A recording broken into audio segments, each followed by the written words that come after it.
Alright y'all, welcome back to the channel and do some more slug testing, and today we've got a really interesting combination to run. It's a slug that we have never tested before, and I don't think a ton of other people online have tested it either. I have seen a couple with some pretty mixed results, to be honest with you, so we might have to be a little cautious coming into this test, because if these actually work the way they're designed and intended to, then we should see some very impressive results. But there's also the real possibility that these might kind of be a little bit of a failure of a shell as well. But we're going to put them through their paces, at least give them the chance, and we'll see how they decide to prove themselves, if they actually work or if it's a pretty big flop. So as for the shells I've got today, I brought out some of the Brenneke Super Sabot slugs. These are a 12 gauge, 3 inch, 1 and an 1/8 ounce Sabot slug, which Brenneke's claiming is 490 grains, and the back of the box says 1525 for a muzzle velocity here. And they do claim a 2.3 inch group at 110 yards, so if that's the case, then these should be decently accurate as well. They say that it's supposed to give exceptional accuracy from 3-inch chambered guns, so we'll see what it does. These are a non-toxic, lead-free slug as well. You can kind of see how they start right here. It's almost like a brass little case with a little piston piece at the bottom that gets shoved up into it, with what kind of looks like an aluminum cone sitting in the middle. On the back here is one that actually is what it looks like when it's fired. You can kind of see how that tailpiece shoved up in and just made this brass cone with an aluminum point. I believe that's what the materials are anyway, but very interesting design for a slug. And they do have it loaded in a plastic sabot as well, which we'll talk more about that here in a second as for one of my concerns. But here's what one looks like outside of the packaging. You can see that slug sitting in there with the nice shiny, what looks like brass and that aluminum looking point. So very unique design anyway. And from what I've seen online, this little piston piece gets shoved up in, creates that one little pointed slug, and it's supposed to mushroom out really massively, like an inch in diameter or something when it actually impacts the target. Will it do that? I kind of have my doubts coming into it based on this design and kind of what I've already seen online from a couple other tests. As for the setup that we're running them in, I brought out the Savage 212. This is a bolt action 12 gauge shotgun. It's got a 22-inch fully rifled barrel on it. The stock is completely free floated as well. It's got the Savage Accu trigger, so very nice gun on its own. Got a Vortex Crossfire HD 3 to 9x40 on top, and we know what this gun can do with a good slug loading. It'll be MOA at 100 yards all day long if you run a good slug through it, and it easily gets 2 inches or better at 100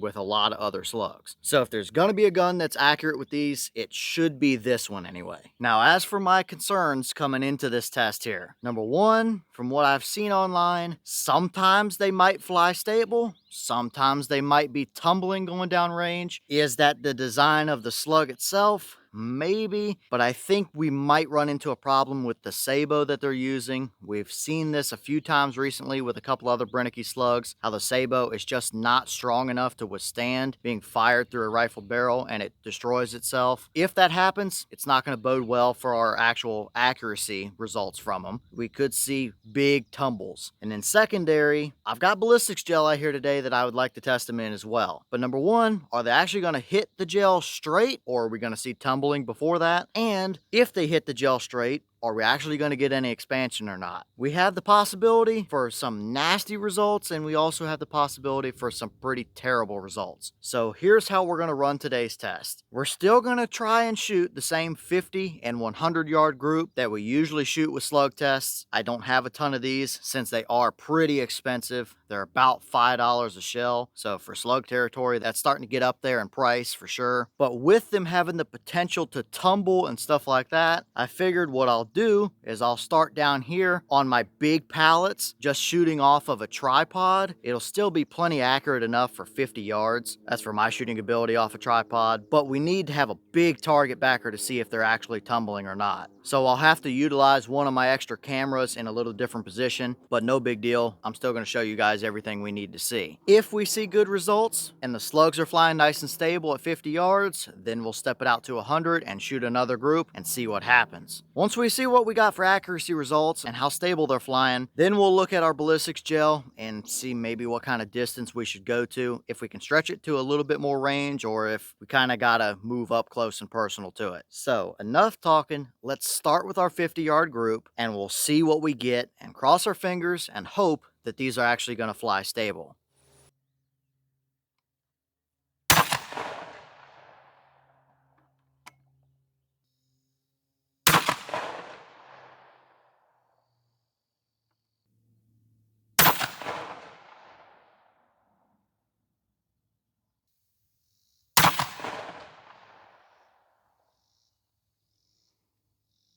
All right, well, we'll pause right here for a second and look at what we got. And this is what I was concerned about seeing. This is our 50-yard group, and it sure looks like we've got 3 bullet holes here, even though I took 4 shots. Our first shot was the bullet hole just to the left of my little target. The second one was the one on the target. I took a third one, did not see where it went, because it ended up missing the entire pallet size target completely. So I have absolutely no idea where that one went. Thus, that's why I decided to take a 4th shot. So we would at least have some sort of a group to reference anyway. And then the 4th shot I took was way down there. Since I didn't see where the 3rd shot went, I decided to take a 4th, and wouldn't you know it, it cut an absolute keyhole in the target way low. So obviously very inconsistent at 50 yards. If this is truly 3 bullet holes, that's a 13.5-inch spread from the bottom left one to the top right one that's on the target. These top 2 up here, that's 5.5 inches. And even though I'm shooting off of a tripod, it is a bog death grip tripod, so it is a very stable rest, or at least perfectly good enough for 50-yard accuracy like this. But we can obviously see we've got a tumble down there. That's what I was really worried about and wanted to see if that would happen coming into it. And that kind of confirms my thoughts overall. Maybe a couple of these might fly straight or good enough, but they're clearly not consistently reliable. So I don't think we're gonna see much at 100 yards. If we're already getting inconsistent tumbles like that, even if the 2 upper shots were,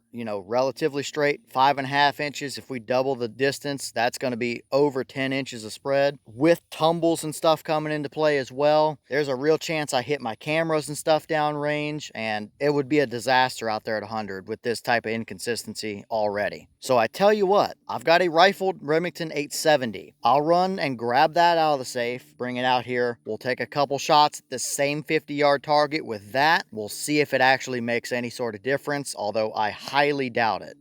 Alright, so now I've ran up and thrown the rifled barrel on my Remington 870. This is an actual Remington cantilever barrel, and it is a short rifled barrel as well. It's a little deceiving on camera, but this is a true 18.5-inch rifled barrel. A lot of times they're 20s. This one is a little shorter than a 20. And I've got a Leupold VX1 2-7x28 on top. Both of these guns have the same twist rate, that's 1 in 35 twist, so that shouldn't make a difference. It is a shorter barrel than the 22-inch that we started with in the Savage, so who knows, maybe the rifling will be a little bit different, a little bit more aggressive or less aggressive, whatever the case is. Maybe the shorter barrel won't have quite as much velocity behind them. We'll see what happens, but I have my doubts that the 870 will do any better. So let's try 3 more shots through the 870 and see what happens.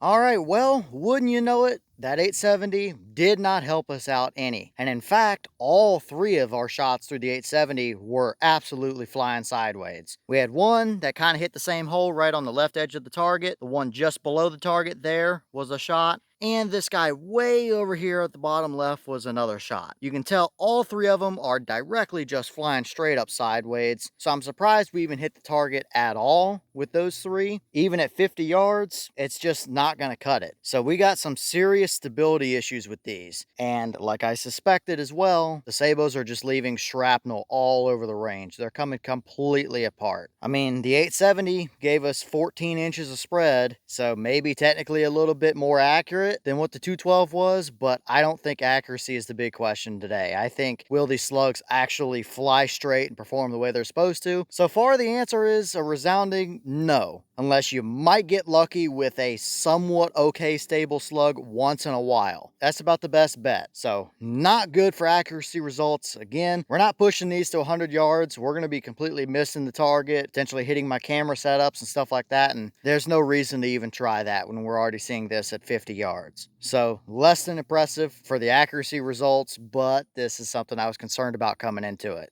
And for our velocity numbers real quick before we move on to maybe some ballistics gel testing, we'll start with the Remington 870 that we just tested. That is a much shorter barrel, so I was not expecting the CR 1525 claim. And even then, the chrono was not really wanting to read these slugs all that great because of all the shrapnel from the Sabot flying down range with them. We might have had a couple good readings every so often, but it was pretty finicky. But it gave us 1257, 1208, which I believe those two are probably pretty accurate from this 18.5-inch barrel, and then 1087, which is obviously a little low. So probably low to mid 1200s from the 870. That's pretty realistic, all things considered, for that gun anyway. Now for the velocities out of the 212, those were kind of all over the place. Again, reading the trash from the Sabots, but we had 1258, 1590, 1177, 2566. So I don't know, are they consistently 1200s? Maybe. Obviously the 2500 number was not right. We did have 1590 on a 1525 claim. Maybe that's the number, but I'll just throw up on screen here what the energy should be for 1525 based on their boss claim. But clearly our velocities were kind of all over the place,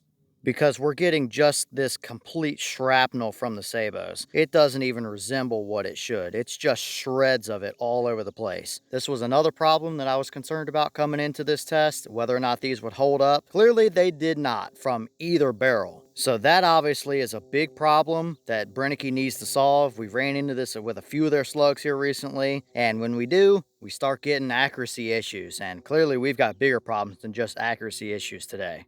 Alright, so now we're down to the gel test. I've got two 16-inch blocks of clear ballistics gel here. They're 10% blocks from clear ballistics, but I'm honestly a little concerned that two 16-inch blocks might not be enough to catch one of these slugs. I do have a handful of water jugs. If we take our first shot through here and it just goes clean through the back and does not expand at all, I may throw a few jugs up and see if we can actually catch one of these slugs. I don't know, we'll see when we get there. I've got two shells left. So depending on what we see in the gel, I may just pull one since they're clearly not very consistently good slug loadings in the first place. Might be worth a little more information for us if we actually get one of the slugs to look at. So as for distance, I would usually like to step it out 50, 60 yards, something like that, typical hunting range, but clearly we can't do that with these. So I've walked it back about 10, 15 yards over this way. That way I can just straight up line the barrel up with the gel blocks. I've gone back to the Savage because I think we need as much barrel length and as much velocity as we can get to actually expand these if they're going to at all. So let's get you guys a good view of these gel blocks. We'll see what they can do, and hopefully we get a nice straight on shot and it might actually expand, although I kind of have some doubts if it will or not, but let's see what it does.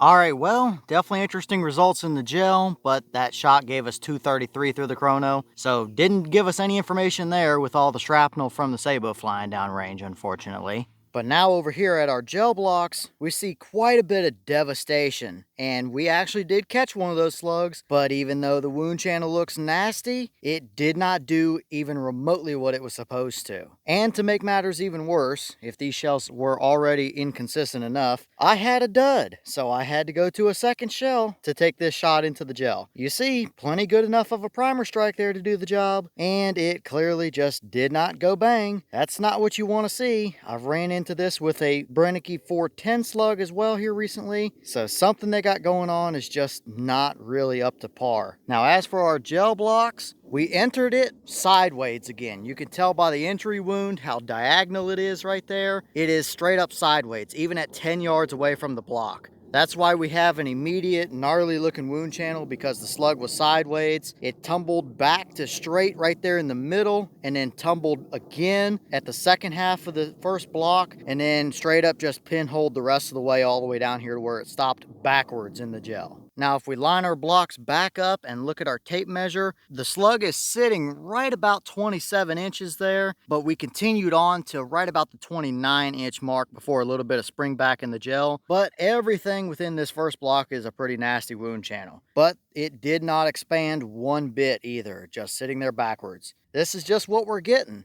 I'll dig that slug out of the block. It left a good wound channel, but it's still not something I would hunt with. But at least we'll get an up close look at what these slugs actually look like.